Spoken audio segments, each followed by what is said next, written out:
Live cities की night bulletin दिन भर बिहार में आपका स्वागत है। मैं गरिमा भारती। सबसे पहले आज की सुर्खियों पर एक नजर। विधायक बीमा भारती के बयान पर भड़के सीएम नीतीश, दी कार्रवाई के संकेत। कृषि मंत्री सुधाकर सिंह पर चावल घोटाले का आरोप, मामले में दी सफाई। कानून मंत्री कार्तिकेय सिंह नहीं देंगे इस्तीफा, बोले तेजस्वी कोर्ट का फैसला मानेंगे। 29 अगस्त को जेडीयू राष्ट्रीय कार्यकारिणी की बैठक, कई बड़े फैसले संभव। बाहुबली पूर्व विधायक राजन तिवारी गिरफ्तार, गैंगस्टर एक्ट में हुई कार्रवाई। राजस्व मंत्री आलोक मेहता का बड़ा बयान, सभी भूमिहीनों को मिलेगी 5 डिसमिल जमीन। नीतीश कैबिनेट में बटे जिलों के प्रभार, तेजस्वी यादव बने पटना भोजपुर के प्रभारी मंत्री। मुजफ्फरपुर रेलवे स्टेशन से आरपीएफ ने 12 बाल मजदूरों को कराया मुक्त, 7 तस्कर गिरफ्तार। 67वीं बीपीएससी परीक्षा की तारीखों का ऐलान, 20 और 22 सितंबर को होगी परीक्षा। और पटना में रिटायर्ड फौजी की गोली मारकर हत्या, जांच में जुटी पुलिस। अब खबरें विस्तार से।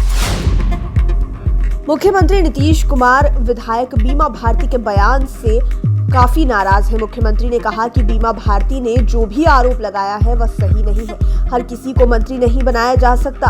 उन्होंने कहा कि बीमा भारती को ऐसी बात नहीं करनी चाहिए। सीएम नीतीश ने कहा कि हमने बीमा भारती को इतनी इज्जत दी, लेकिन बीमा भारती ने गलत बात की। उन्होंने कहा कि बीमा भारती नहीं समझी तो पार्टी उन पर उचित कार्रवाई करेगी। सीएम ने स्पष्ट किया कि ऐसी बयानबाजी पर पार्टी किसी तरह की नरमी बरतने को तैयार नहीं है। बिहार में महागठबंधन की सरकार बन चुकी है, लेकिन नई सरकार के गठन के बाद ही राजद की परेशानियां बढ़ने लगी है। एक के बाद एक करके दागी मंत्रियों के नाम और विवाद सामने आने लगे हैं। विधि मंत्री कार्तिक कुमार का विवाद अभी थमा नहीं था कि कृषि मंत्री सुधाकर सिंह भी अब नए विवादों में घिर गए हैं। सुधाकर सिंह पर चावल घोटाले का आरोप है, वही मंत्री ने इसे लेकर अपनी प्रतिक्रिया भी दी है। उन्होंने बीजेपी पर पलटवार करते हुए कहा कि उन्हें इस मामले में कोर्ट ऑर्डर देखना चाहिए। ये जरूरी नहीं है कि हर बार आरोप सही हो। बिहार में विवादों से घिरे कानून मंत्री कार्तिकेय सिंह को लेकर सरकार घिर गई है।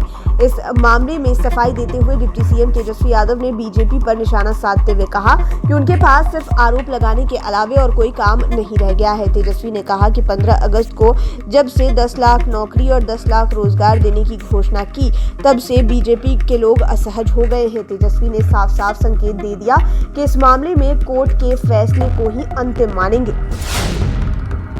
महागठबंधन की सरकार बनने के बाद अब 29 अगस्त को जेडीयू ने राष्ट्रीय कार्यकारिणी की बैठक पटना में बुलाई। बैठक में राष्ट्रीय अध्यक्ष के चुनाव को लेकर भी रणनीति तैयार होगी। देश भर के जेडीयू के नेता इसमें शामिल होंगे। वहीं संगठन पर चर्चा के साथ ही पार्टी के सदस्यता अभियान पर भी फैसला होगा। वहीं गुजरात चुनाव और अगले साल नागालैंड में होने वाले विधानसभा चुनाव पर भी चर्चा की जाएगी। बैठक कई मायने में खास रहने वाली है। इसमें 2024 लोकसभा चुनाव की रणनीति तैयार की जाएगी। सीएम नीतीश पार्टी नेताओं को बिहार में गठबंधन बदलने को लेकर भी अपनी बातें रखेंगे।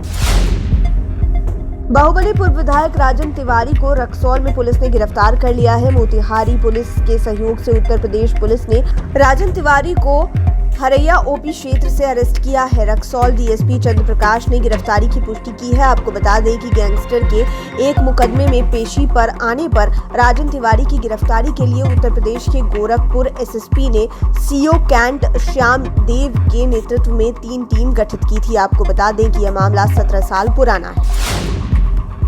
बिहार के नव निर्वाचित राजस्व मंत्री आलोक मेहता ने कहा है कि 3 महीने में भूमिहीनों का सर्वे होगा, जिसके बाद सभी को 5 डिसमिल जमीन मिलेगी। उन्होंने बताया कि मार्च 2024 तक जमीन सर्वे का काम पूरा होगा। इसके अलावे राजस्व मंत्री ने कहा कि करीब 2000 राजस्व कर्मचारी जल्द ही बहाल किए जाएंगे।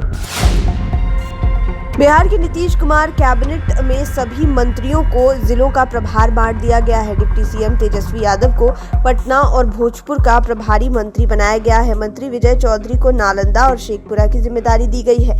आरजेडी सुप्रीमो लालू यादव के बड़े बेटे तेज प्रताप यादव को अरवल का प्रभारी मंत्री बनाया गया है। इसके अलावे ऊर्जा मंत्री विजेंद्र प्रसाद यादव को पूर्णिया एवं किशनगंज का प्रभार सौंपा गया है। कुल 6 मंत्रियों को 2-2 जिलों का प्रभार सौंपा गया है। डिप्टी सीएम तेजस्वी यादव के अलावे विजय चौधरी, विजेंद्र प्रसाद यादव, आलोक कुमार मेहता, अशोक चौधरी और संजय कुमार झा को 2-2 जिलों का प्रभारी मंत्री बनाया गया है। अन्य सभी मंत्रियों को 1-1 जिले की जिम्मेदारी दी गई है।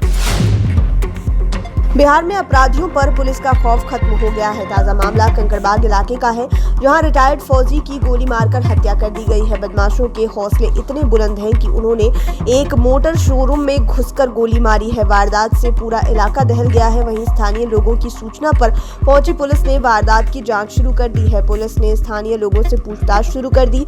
पुलिस अपराधियों की पहचान के लिए आसपास के सीसीटीवी को भी खंगाल रही है।